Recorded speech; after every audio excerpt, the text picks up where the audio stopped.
Hello and welcome. I'm Jack Fink, and you're watching Eye on Politics on CBS News, Dallas-Fort Worth. The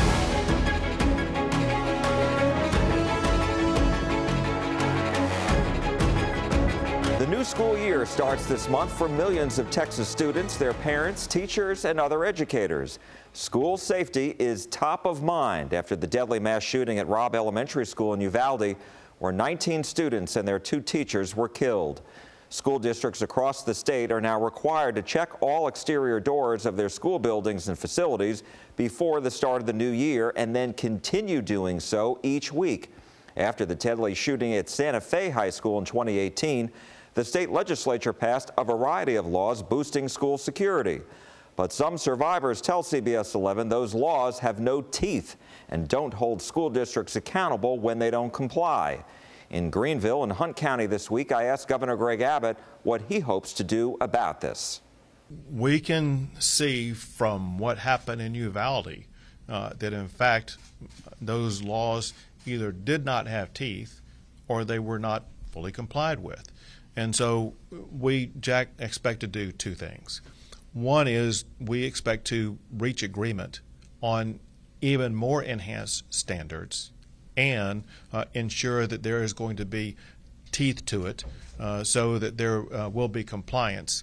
And I'll add to that, will ensure that there's going to be accountability at all levels through the process. In a state Senate committee hearing in June, the director of the Texas School Safety Center said they do not perform compliance checks at the schools themselves because they are unclear they have the authority to do so. I asked the governor if that needs to change.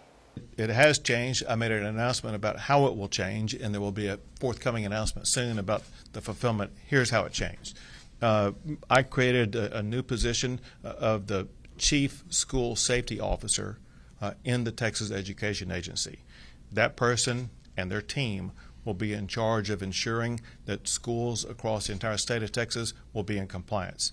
They will work alongside the Texas School Safety Center, as well as the alert program, and as well as with local school ISD police and local police to make sure that all these schools will be in compliance with the standards. We all agree on one thing. We want our schools to be safe. We agree that we need to have the best safety standard protocols in place, and we agree that those protocols need to be followed. We will execute on all 3 of those components. Also making headlines this week, a Dallas City Council committee voted unanimously for a reproductive rights resolution, 9-0. Council members said the resolution is designed to protect a woman and her health care provider's right to privacy and won't allow Dallas police and city resources to be used to investigate doctors who are accused of performing abortions. The cities of Denton and Austin have passed similar resolutions. This comes after the U.S. Supreme Court overturned Roe v. Wade in late June. A new state law goes into effect August 25th that bans most abortions, with the exception to save the mother's life. Doctors can face felony charges, fines, and lose their professional licenses. This is not an attempt to legalize abortion, which is out of our local jurisdiction and purview. This is, however, completely within our purview to regulate the resources that would be needed to enforce and prosecute such legislation. I feel obligated to keep DPD and other law enforcement resources focused on public safety for all of our residents. I also think we have to respect and allow healthcare providers and patients to have a confidential exchange. The city of Dallas has no business in that exam room. We need to be very clear to our constituents that we're here as an advocate and a protector of their basic rights. And so it is about civil rights. We reached out to the Texas Attorney General's office seeking comment on this resolution, but we didn't hear back. The full Dallas City Council is expected to pass the resolution next Wednesday. Now to the economy and the debate over whether we are or aren't in a recession. Inflation continues generating headlines, anger, and frustration. We spoke about this, a newly approved bill to expand production of computer chips in the U.S., including Texas, and the border with 2 members of Congress. We start with Democrat Eddie Bernice Johnson of Dallas. There's a lot of debate in Washington and around the country as to whether we are in a recession or not, after there have been 2 consecutive quarters now where GDP has dropped. And so I'm wondering, where are you on all this? Well, I think that we need to do what is on the books to try to change that. We have more and more jobs and more people getting hired, and we are attempting to address that issue as we speak. And so, well, first, let me ask you just about that. What specifically do you think can be done to ease inflation? Well, actually, I'm not sure that we're going to be able to ease all inflation, but I think that once we get the work out from the bill that was passed last week and get the semiconductors available and increase the supply chain, business will be soaring. And we've also put into that same bill the building of a good workforce so that we can depend on American workers at all levels, anywhere, to be prepared to do those jobs. And before I talk a little bit more about the CHIPS Act, what are you hearing from your constituents as far as the economy is concerned? Are they worried about a recession? Well, I have not heard the word so much about recession, but there have been some concerns about the cost of gas, the lack of child care, the various areas that we have attempted to address. There's some concern about the cost of health care, and also concern about whether or not we can do anything about expanding Medicaid, which this state is one of the few that has never done. So those are the kinds of concerns that people have: the cost of health care, the availability of health care. Our hospitals are concerned. But all of those issues are on the table. We're trying very hard to address all of those issues. Some of what we're going through is just a part of some changing of direction and focusing on the future. And I think that in a month or two, you'll see a really big difference when we get the bill over from the Senate and pass it. And the bill that we just passed will make great differences in the lives of many. So let me ask you, before we move on, just on the economy, how concerned are you that the economy is going to be, and the concerns about food prices, inflation, et cetera? I know gas has come down recently, but it's still higher. But how concerned are you of the potential impact that will have in November on the election? Well, you know, I never really get so concerned about the impact on elections, but I do get concerned about the impact on people. I think that when the people understand that how hard we're working to try to address those issues of which they have concern, that they will see a difference, and they see a difference in approaches, and see that we're trying very hard. And I think that we'll see those results. So you don't think it'll be the impact will be more on the Democrats, that'll hurt Democrats in the fall? Well, you know, I don't know that it would hurt Democrats. I think that it's a lot more factors that are going on, a lot of misinformation, a lot of political information that people have to sort through. But I feel very confident in the American people that they will see the differences in how the two parties are struggling along to try to make it better for the working people, trying to make sure that issues that concern the working people are issues of which we are trying to impact. You mentioned before the CHIPS Act, which passed in the Senate and the House, and I believe the president is going to be signing that. And that is giving incentives for companies to expand chip production in the United States, and that includes announcements that have taken place here in the state of Texas. I believe there are 2 facilities north of the Dallas-Fort Worth area and also in Central Texas as well. So talk to me about the benefits of this and why you think this is money well spent by taxpayers to make this happen. Well, the supply chain will improve. Right now, as you know, the semiconductor was developed right here with Texas Instruments, Dr. Jack Kilby. And we need that supply chain because now there is a chip in everything we do. People are waiting for new cars, they are waiting for all kinds of products, and also the jobs that produce those products will now be getting to work.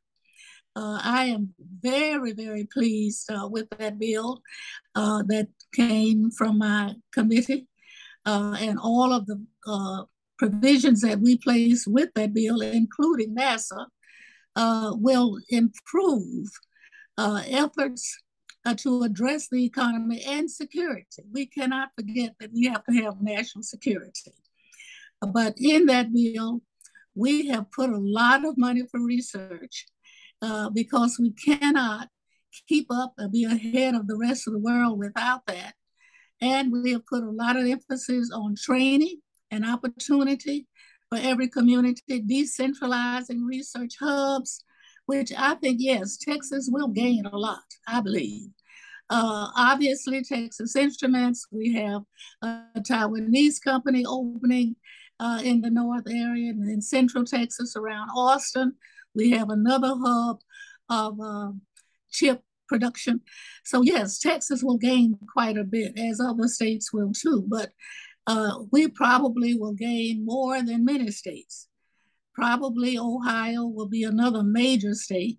It depends on where many of these companies are located, but it will be a positive thing for everyone because supply chains will be in a position to reduce the deficit of supply chains. And as it relates to national security, the thought is, much of the production is in China and elsewhere, and so that puts the United States behind the eight ball. Is that right? Yes, we're going to catch up, and we're going to hopefully stay ahead. This all started with us, but as you know, there's a difference in how these two locations operate with their people. In a democracy, things move a little bit slower. In a communist country, the advantage is that they just dictate. But we intend to be competitive. We intend to protect our borders. We intend to protect our goods, and we intend to produce these semiconductors in this country. Well, what do you make of the deal that was struck between Senate Majority Leader Chuck Schumer and Democratic Senator Joe Manchin that will spend $369 billion on climate funding, include negotiations for drug prices for Medicare, $80 billion for IRS enforcement, additional money, and about $313 billion in new taxes from a 15% minimum tax on corporations. I know that's still being worked out in the Senate, but if it is approved there, it will go over to the House. So what are your thoughts on that? Well, if it's approved, I will study it well, but likely vote for it because I think that it gets a portion of what the president has been attempting to do for a while now. And I think that we all have to gain from it. We've got to have a balance. We've got to make sure that we don't overtax the low income. And obviously not to overtax the businesses, but we know about where we can balance that. And I hope that's what we'll see in this bill. They were still working on the bill, and we are on standby to go back next week to address that bill when it comes to the House. How concerned are you? There have been some criticism by Republicans that this is not the right time when there's an economic slowdown to have impose new taxes on businesses, et cetera. So what's your thought about that? Well, we're putting a lot more strength in our businesses by the passing of the CHIPS Act. So we've got to make sure that we put some strength within the people as well that are not big business owners. And I wanted to ask you, in the past week, the mayor of Washington, D.C. has made headlines by requesting help from the National Guard as it relates to folks who have entered the country illegally and then are going up on buses from the state of Texas, from the state of Arizona to the nation's capital. What do you make of all this? Well, what I make of all of that is that we have not addressed good immigration policy, no matter who was in a majority. We can pass a bill in the House, it doesn't pass in the Senate. They pass a bill in the Senate, it doesn't pass in the House. None of that would make major changes until we get a good immigration policy.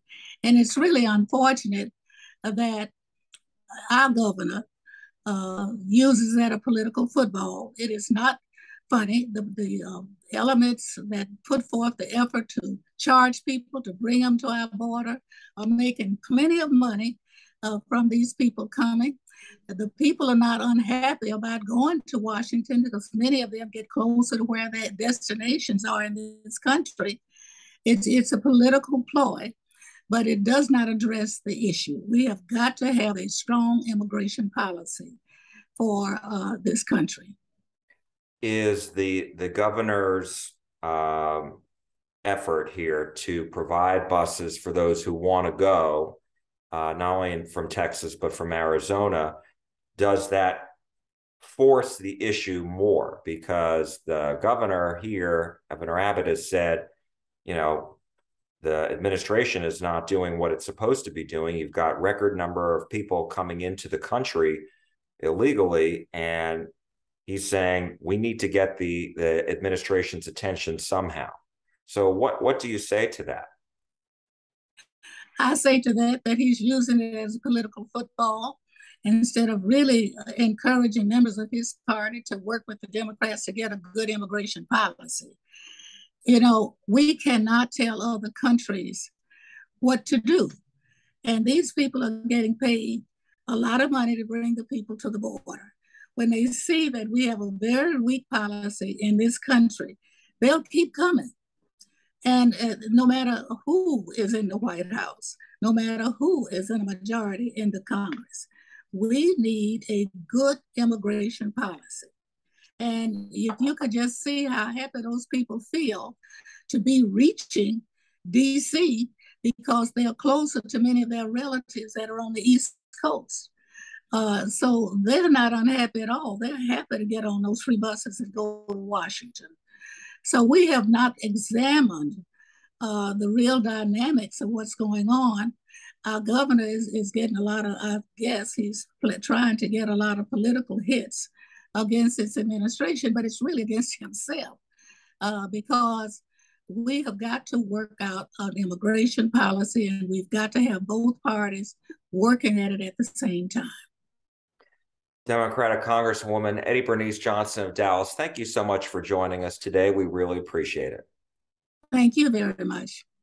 Now we hear from Republican Pat Fallon of the 4th Congressional District here in North Texas about the economy and more. The number one concern for myself and most of my constituents, of course, is the economy. And growing up and being a student of government and foreign current affairs, and I was always taught, and the definition of a recession was if you have 2 consecutive quarters of negative GDP growth. In the first quarter, we had minus 1.6. In the second quarter, we had just under 1% negative growth. That's a recession. That's happened 10 times since World War II. And every single time it was a recession. So to say this is something else, and I'm not rooting for that, by the way. I want us to grow and I want our economy to thrive. But we're clearly in a recession. Now, how bad will it be? We're going to find out in the third quarter. Maybe we start to, pull out of it. I don't know. But to sit there and have the Biden administration kind of spin this into, oh no, this is not a recession rather, this is a special exception. It's kind of silly. What do you think the solutions are? Number one, to stop injecting trillions of dollars into the money supply. I think that's why we're seeing record inflation, at least 40-year high in inflation. Unleash the private sector. Texas grows, and Texas is successful because we have limited government, low taxes, reasonable regulation, and people feel that they can, achieve their dreams in Texas. At least a lot of folks, because I really am a strong believer in people voting with their feet. That's why Texas continues to grow, while states like California, Illinois, and New York are seeing they're losing electoral votes. They're losing people. They're bleeding opportunity and jobs to Texas. So I think for the United States to be successful, we should really follow the Texas model. So you're saying stop government spending, stop increasing government spending. Oh, yeah, there's no doubt. I mean, Joe Biden has put that on steroids in the first year and a half of his presidency. I think that's definitely why we're seeing inflation, because, and also this negative growth too. China, this isn't a global phenomenon. China in the first quarter their economy grew by 4.8%. So clearly something's a little bit amiss. And declaring war in the American energy sector wasn't helpful either. What impact do you think the economy will have on the November elections? Will this help Republicans, do you think? Well, I think there's a clear correlation, and it's really, you don't want, again, to benefit from, misery and woe and dismay. And that's why I always root for the country, regardless of who's in the White House. But yeah, I mean, clearly that's why it's pretty much a foregone conclusion. You never know. And, it's not over till it's over, as they say. But the House seems that it will switch hands to the Republican side come November. But what we've seen in polling, to be quite candid and frank, is the higher gas prices are, the worse the Democrats do in the polls.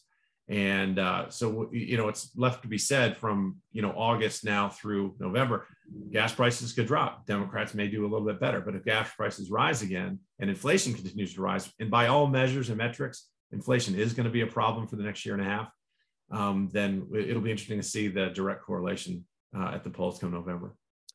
Wanted to ask you about Congress approving the CHIPS Act, about $80 billion in incentives for companies to expand production of computer chips across the country. We're seeing that here in Texas with various announcements in your district, and also in Central Texas. And so I'm wondering, how did you vote on this, and what's your thought on it? Well, Jack, another great question. So I voted no, and I'll explain why, because it's kind of counterintuitive, what I'm going to say, and then the reason. The semiconductor manufacturing industry, I mean, it's that sector is so vitally important to our country and to our national security. And if we've got Globotech and TI have announced that they're going to have massive expansions, which is wonderful and great news. So then you ask, of course, the lead up question would be, a follow-up question would be, Fallon, then why'd you vote no? This particular CHIPS Act could have been written better, and a lot better, quite frankly, because what we don't want to see is to bolster manufacturing in China. And there were insufficient guardrails to protect espionage. There was a couple $100 billion that were going to be spent along government agencies to do research. The semiconductor manufacturing, that term wasn't even defined in the bill, and it left it to the Secretary of Commerce, Raimondo, to define that. And if it allowed, if you believe it or not, the manufacturers to expand their operations in China, provided that it wasn't a quote unquote significant transaction or a material expansion.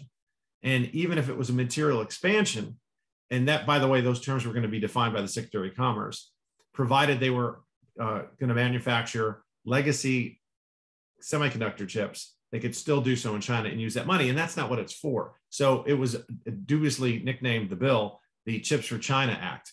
So it was a piece of legislation well-intended, because we really do. Most Americans don't know that the vast majority of semiconductor chips are produced in Taiwan, which is a friend, but is also, in danger of a direct Chinese military intervention, unfortunately. And then China's responsible for about 20%, give or take. And then the United States only makes about 11% of these chips. And when you're talking about the newer, the 5 nano, that's the term for the size, but the brand new high-tech chips, it's even less. So it is something we need to address. It just wasn't addressed in the right way. And so did you try to amend the bill, or I don't know if you were on any of the subcommittees or the committees involved in that, but were there any efforts to amend the bill to provide more teeth to it as far as against the espionage, as you mentioned, or I know there were some people who said that they opposed it because these were direct corporate subsidies as opposed to tax incentives. Mm-hmm. Yeah, no, and listen, we are in the minority, and it is frustrating, particularly in the House, because it's a majority-driven institution. But what came out of the Senate through negotiations wasn't something, and I think that's why you see there were 33, I believe there were 33 Republican senators that voted no in the Senate. So there were some that supported it for sure. So I think the Democrats in the Senate at least would say that it was a bipartisan bill. But in the House, it wasn't quite as much. We saw it a little bit differently. But I think yes, there were efforts that they didn't succeed. And I would like to see bills like this should have overwhelming support. And unfortunately, it didn't. And let me ask you about this deal that was struck between Senate Majority Leader Chuck Schumer and Democratic Senator Joe Manchin. That will include $369 billion in climate funding, allow Medicare to negotiate drug prices with the corporations, $80 additional billion for the IRS, and also $313 billion in new taxes, basically requiring a 15% minimum tax for corporations. I know that's still working its way through the Senate, but if that or some kind of version of it passes, it will go to the House. What's your thought on that? Well, I would be a hard no on that if it hits when it comes to the House. Reason being is in the bill, if you read it, I think Joe Manchin got taken to the cleaners on this, to be quite frank, Jack. In the bill, it says that they're going to hire one of many things that I don't like about the bill, but one of the things was they're going to hire 87,000 new IRS agents. That was part of the Build Back Better, which I call the Build Back Broke, but be that as it may. I don't want to hire 87,000 new IRS agents. I want to hire maybe 87,000 new Border Patrol agents, or at least let the Border Patrol agents we have do their jobs. And one thing I've learned in a year and a half of being in Washington is if the bill is named, whatever the bill is named, it very well may do the opposite. So this is the Inflation Reduction Act. I think it's actually going to exacerbate inflation. Why? Because when you put $433 billion in new spending, almost a quarter of a half a trillion dollars, and then the way you're quote unquote going to pay for it is increase taxes on corporations. Well, those corporations are going to pass those costs on the consumer, which will do what? Raise prices even more. I don't think it's going to do what it's intended to do. And I wanted to also ask you about headlines that were being made in the last week with the mayor of Washington, D.C. requesting assistance from the National Guard with regards to the people who were brought into the country, who came into the country illegally and then took advantage of buses being provided by the state of Texas and the state of Arizona. She said they're overwhelmed. What's your thought about all this? Democrats call this, I was talking to another Democratic member of Congress, Eddie Bernice Johnson, who said the governor of Texas is playing, political football here. I would say that the Democrats are playing political football because we have a de facto open border. And it's when I hear Mayor Bowser say that there's this, it's a humanitarian crisis and she can't handle it. Well, guess what? Cry me a river, Mayor, as one of my colleagues said. The fact of the matter is the border has never been this wide open in our history. And the statistics show this. In April of this year, we had 234,000 illegal border crossings, which is the highest we've ever had. That was 1,258% higher than the last April President Trump was in office. And then in May, it was eclipsed because May was nearly 240,000 illegal border crossings, which was 930% higher than the last May that President Trump had been in office. We've had 3.9 million illegal border crossings when you couple the known and then the known gotaways. That's the entire state of West Virginia and then some. It is a huge crisis. The drug cartels are making wild profits, one from illegal narcotics and two from human smuggling. They're making now about $1 billion a month. $1 billion a month. It is a startling figure. because every one of these migrants better give $3,000 to $4,000 to the cartels and wear a bracelet. And if they don't, they could be harmed or killed. That's the sad truth of an open and porous border. So what Joe Biden has done is made every state a border state. Obviously, Texas, Arizona, New Mexico, California, but all of them. And for then Mayor Bowser in DC, I think we should have an express bus to Nancy Pelosi's house in San Francisco and at Joe Biden's beach house in Delaware to really open their eyes up to the fact that we should be controlling our southern border and not the Mexican drug cartels. But isn't it time for Congress to act? Oh, there's no doubt about that. We should, in a truly bipartisan way, not some kind of like some games where you get one or two people from the other side and then all of the other ones vote no, and it's just shoved down people's throats. But there's a way to solve this. You can have a merit-based immigration system. You can increase legal migration. You can give people points for when they follow the rules. For instance, you have a lot of migrant workers. And that's hard work. They should be earning points to get to work toward a green card, to incentivize legal behavior. When you incentivize anything, you get more of it. So when you incentivize mass and lawful migration, you're going to get more of it, which is what this administration has been doing. And we can't just have blanket amnesty either, because that doesn't work. We need a secure border first, and then I think a merit-based immigration system. My last question: is there any effort? Do you see that happening, or not in an election year? I don't see it happening in the next 5 months. There's no doubt about that. I would be shocked if it did. What I would hope and like to see is in January, let's just assume that by all measures and predictions and stats, the Republicans, we take the House back in November. Well, let's say we take the Senate as well. Then you've got divided government. And what I'd like to see is true negotiations to say, listen, we all know what we need to do to fix the border. We need to secure it. We need to allow folks to come to the country legally, and we welcome those folks. But that's one step.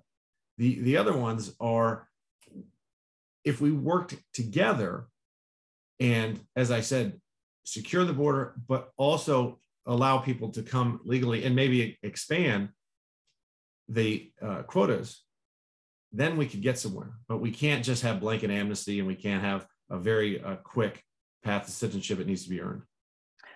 Republican Congressman Pat Fallon of the 4th Congressional District, thank you so much for joining us. We really do appreciate your time. No, Jack, thanks for having me. God bless. Thank you. We are still in the heat of summer, and campaign season will really start to heat up after Labor Day. But we're less than 100 days away from the November election.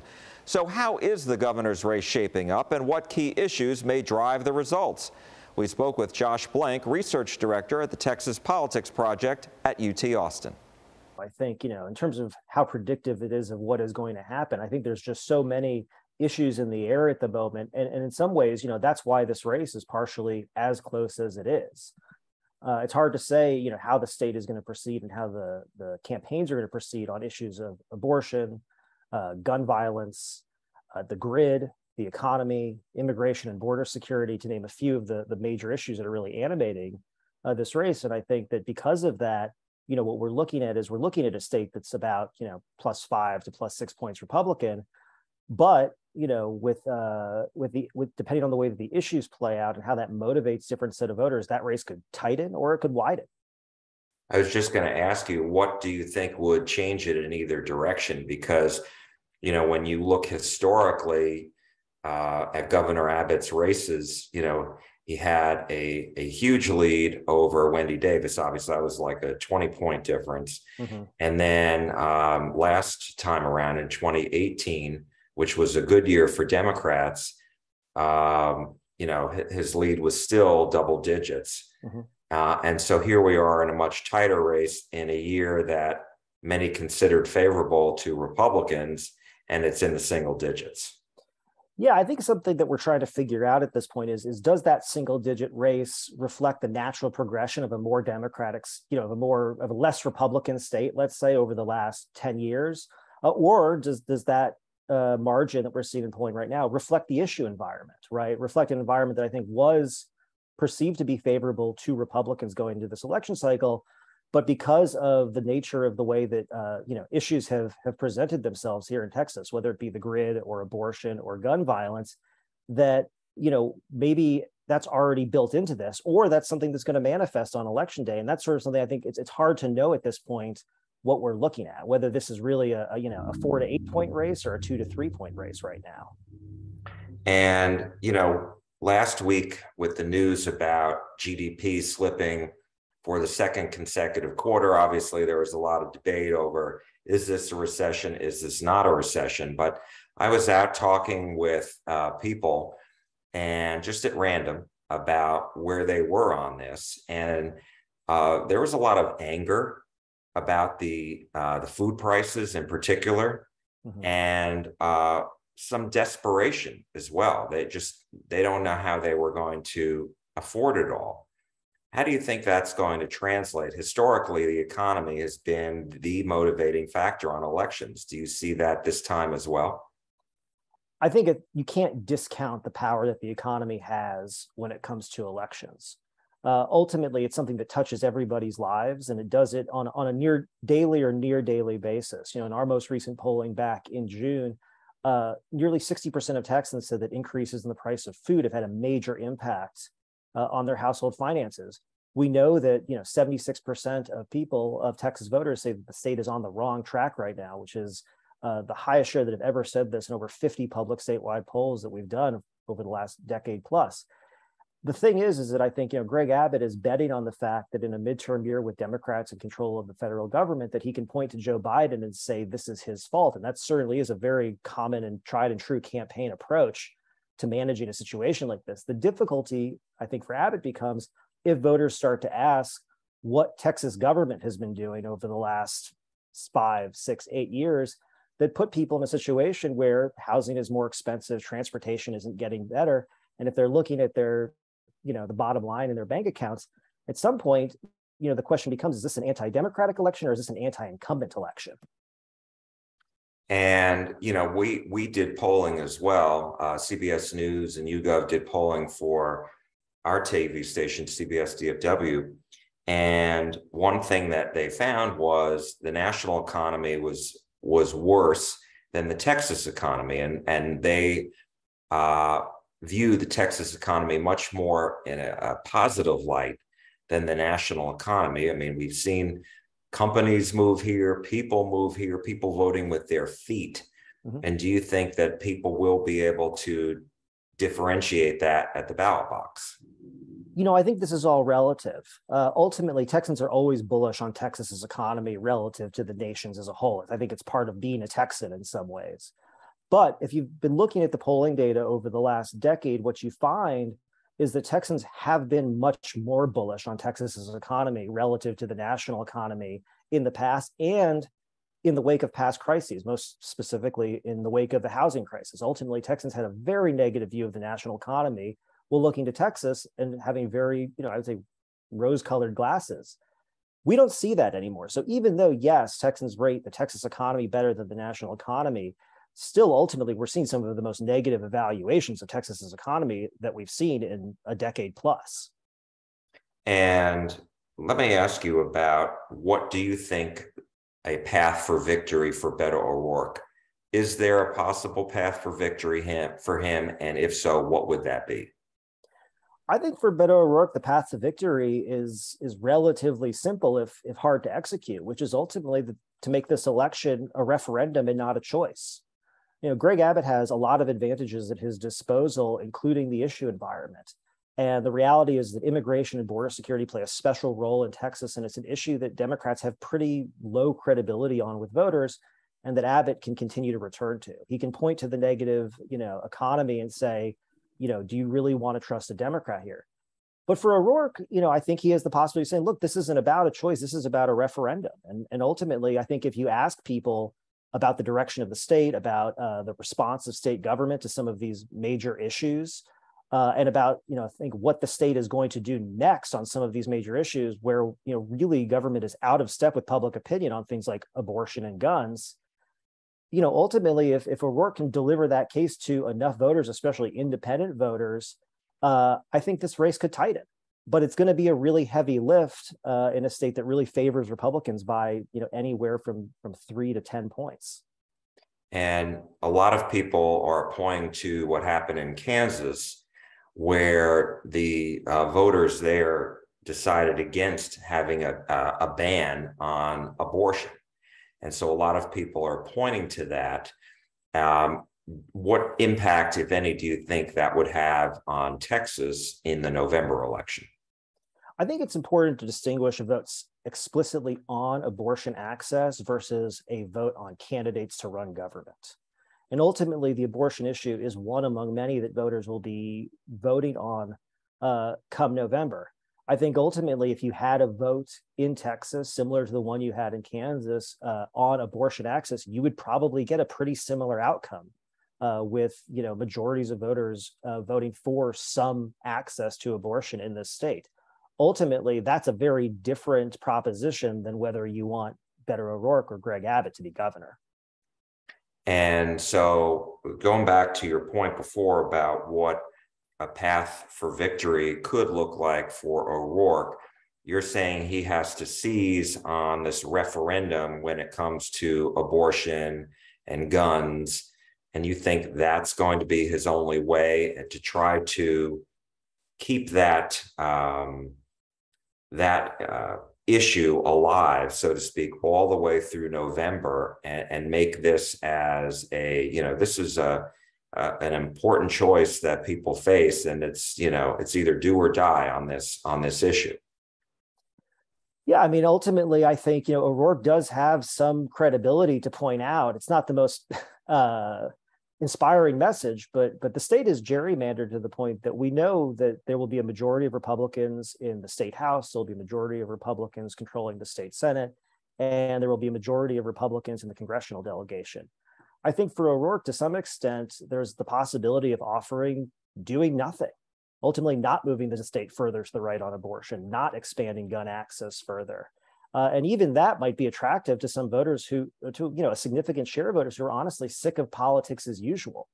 And it wouldn't be the first time that voters sent a governor to, a candidate to become governor, basically to stop, the trajectory of what's going on.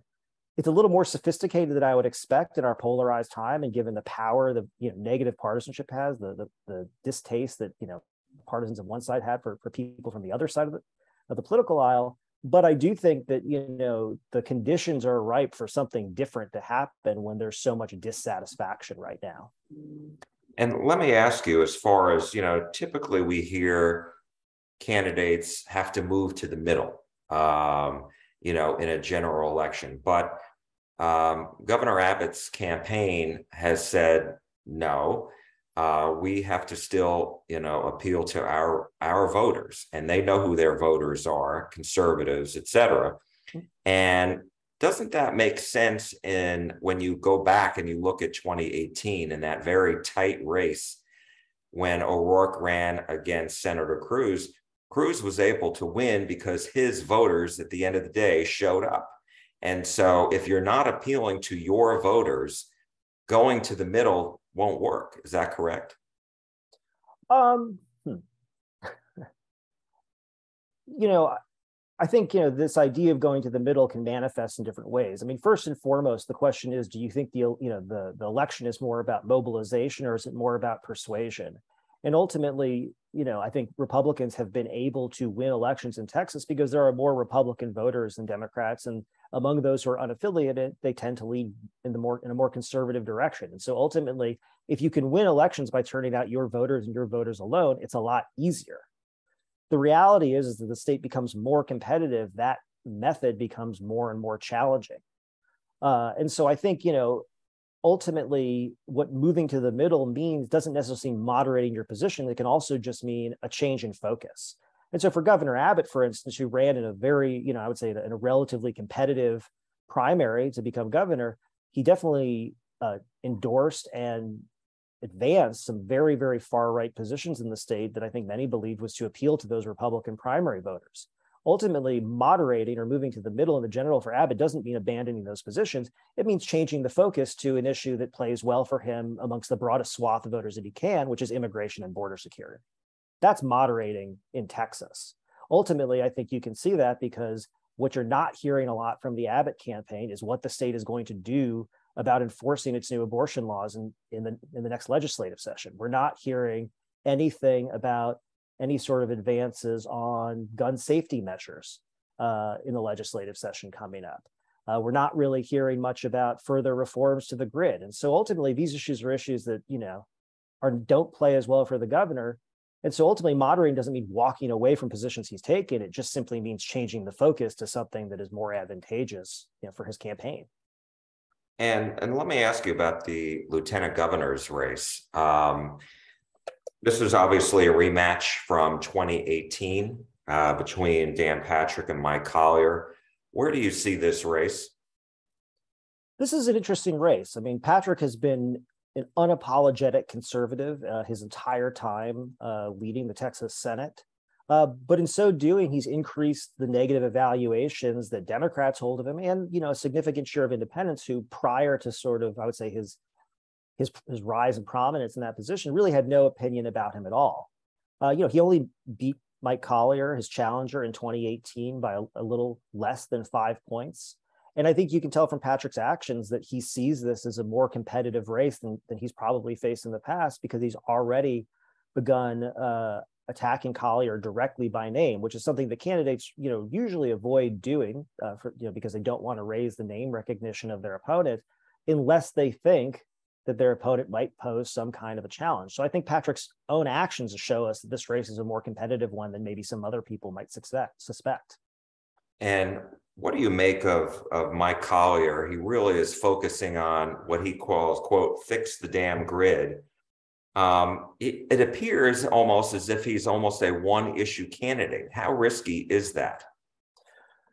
It's very risky, but I think the issue here is the grid is not necessarily about the grid. It's about a return to seriousness. I think what Collier is trying to do in his own way is manifest this referendum election idea, which is to say, look, the focus has been on a lot of issues that really aren't necessarily top of mind issues for most voters. And so the grid is one of those things which it's representative of the basic function of state government. We can't point to anybody else and blame them for our grid because it's Texas's grid. And so I think that's really, what Collier is trying to do with that is he's trying to hang on a simple message that, resonates with voters because it sort of points to, basically the failure of the state to maintain some basic services. If we are able to get through this intensely awful summer as far as temperatures are concerned, without having any issues to the grid, does that just kind of fall apart on him?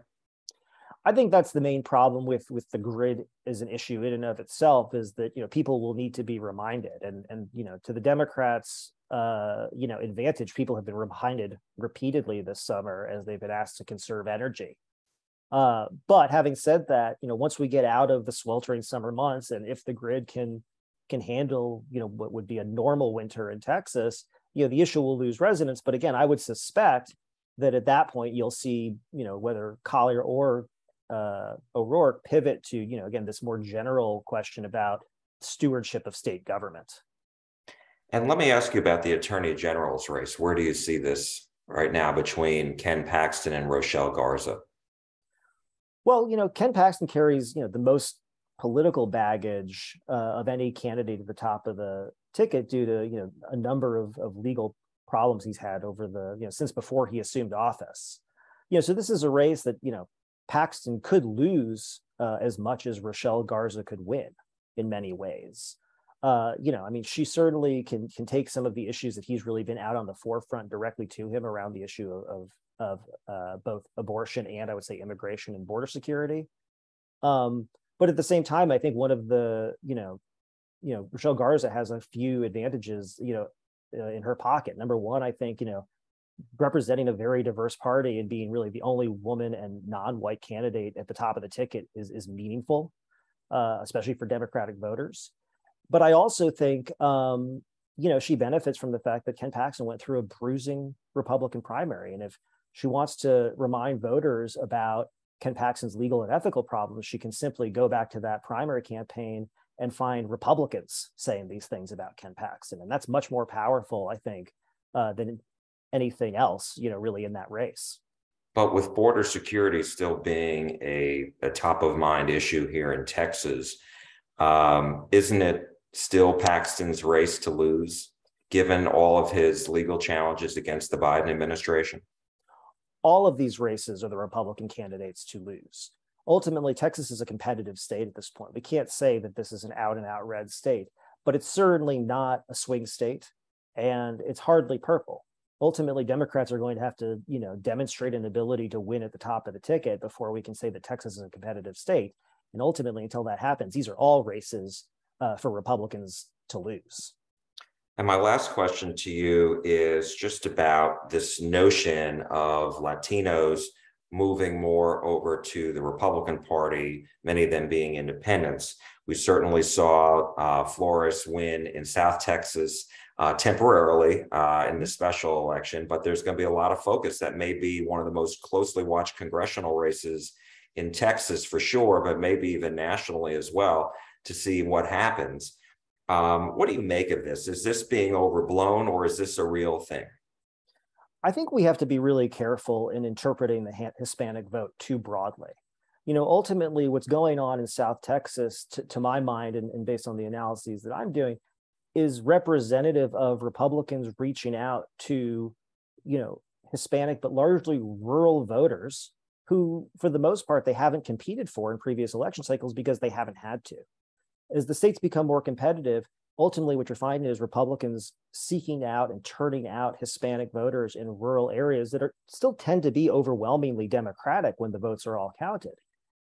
But the reality is that most Hispanics in Texas, like most people in Texas, live in and around the state's urban and suburban areas. And these are the areas where Democrats are making overwhelming gains election cycle after election cycle.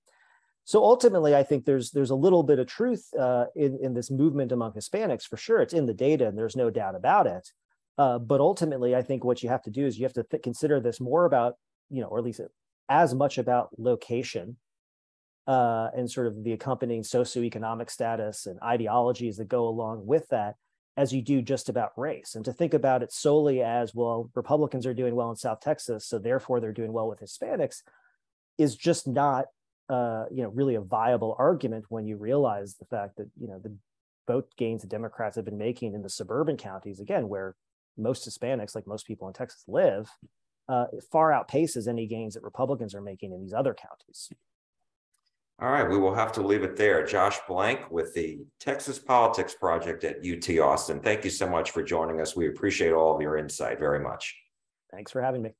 That's Eye on Politics for this week. We are glad you joined us. I'm Jack Fink. You're watching CBS News, Dallas-Fort Worth.